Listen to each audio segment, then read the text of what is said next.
सभी भारतीयों के लिए एक बहुत अच्छी खबर निकलकर सामने आ रही है। जहां एलपीजी गैस की समस्या से सभी परेशान थे, बढ़ती महंगाई से परेशान थे, इस बीच एक बहुत अच्छी खबर यह है कि ईरान ने 2 भारतीय गैस टैंकरों को हॉर्मुज़ स्ट्रेट से गुजरने की अनुमति दे दी है।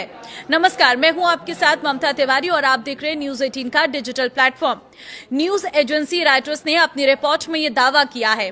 रिपोर्ट में सूत्रों के हवाले से बताया गया है कि 2 भारतीय एलपीजी टैंकर जल्द ही हॉर्मुज़ स्ट्रेट के रास्ते भारत की ओर रवाना होंगे और इससे घरेलू गैस आपूर्ति पर पड़ रहे दबाव को कम करने में मदद मिलने की उम्मीद है।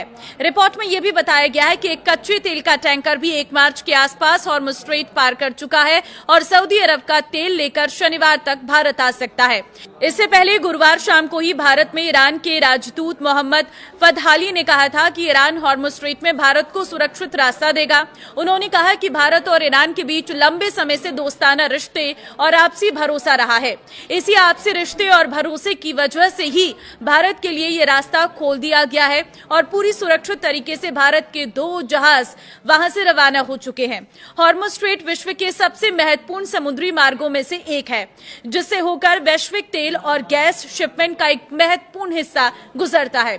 इस मार्ग में किसी भी रुकावट का असर ऊर्जा बाजारों और अंतर्राष्ट्रीय व्यापार पर पड़ रहा है, जिसमें भारत भी शामिल है, जो इस क्षेत्र से अपने कच्चे तेल का एक बड़ा हिस्सा आयात करता है।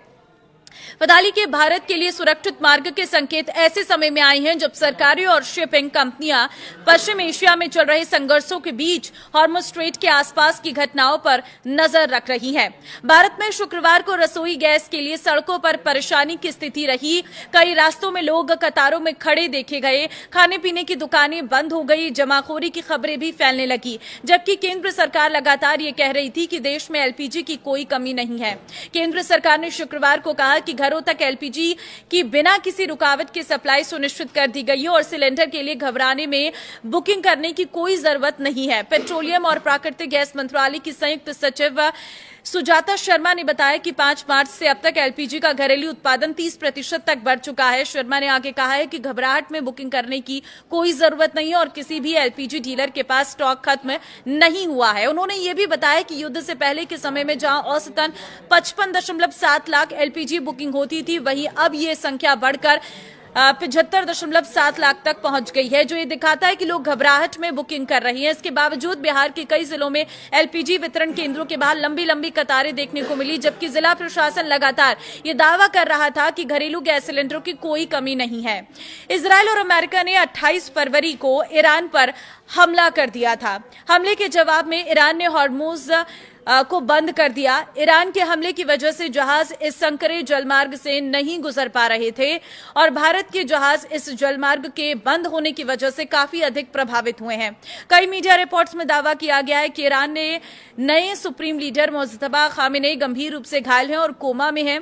ब्रिटिश मीडिया द सन की रिपोर्ट के मुताबिक 28 फरवरी को अमेरिका इजरायल के हमले में घायल होने के बाद उन्हें तेहरान के सीना यूनिवर्सिटी अस्पताल में भर्ती कराया गया। बताया जा रहा है कि उनकी हालत बेहद गंभीर है।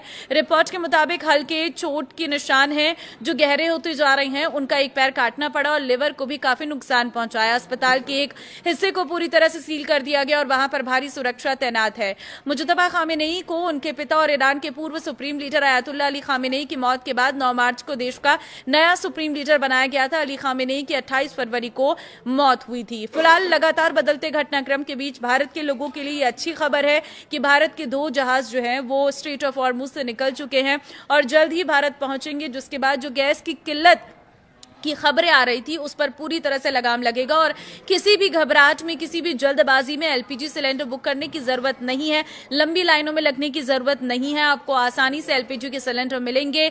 इस अफरा तफरी में लोगों ने सिलेंडर की बुकिंग बहुत ज्यादा कर दी थी, जिसकी वजह से वेबसाइट क्रैश हो गई थी, जिसकी वजह से फोन कॉल रिसीव नहीं हो रहे थे गैस कंपनियों के द्वारा और यही वजह रही कि लोगों ने घबराहट में, जल्दबाजी में सिलेंडर्स बुक करने शुरू कर दिए। जैसी वेबसाइट आधे घंटे के लिए ओपन होती थी, कई लाखों में लोग रजिस्ट्रेशन कर देते थे और यही वजह रही कि एलपीजी की डिमांड जो है वो बढ़ती चली गई और सप्लाई में देरी होती चली गई, जिसकी वजह से लोगों में पैनिक की सिचुएशन क्रिएट होगी। जबकि आपको पैनिक होने की जरूरत नहीं है, क्योंकि पर्याप्त मात्रा में सरकार का ये कहना है कि उनके पास गैस का स्टॉक मौजूद है। लेकिन कुछ वजहों से सरकार जो है जमाखोरी ना हो सके, कालाबाजारी ना हो सके, इसके लिए लगातार नियमों को बदल रही थी और कई इसी वजह से गांव में 45 दिन बाद दूसरा सिलेंडर की डिलीवरी अब होगी, ये सरकार ने निर्देशित किया है। तो फिलहाल इस वीडियो को सभी के साथ शेयर कर दीजिए, क्योंकि ये अच्छी खबर है कि अब भारत को जल्द ही 2 एलपीजी के जो जहाज हैं वो मिलने जा रहे हैं, जिसकी वजह से जो एलपीजी की समस्या भारत में आ रही थी, जो गैस की समस्या भारत में आ रही थी, वो खत्म हो जाएगी।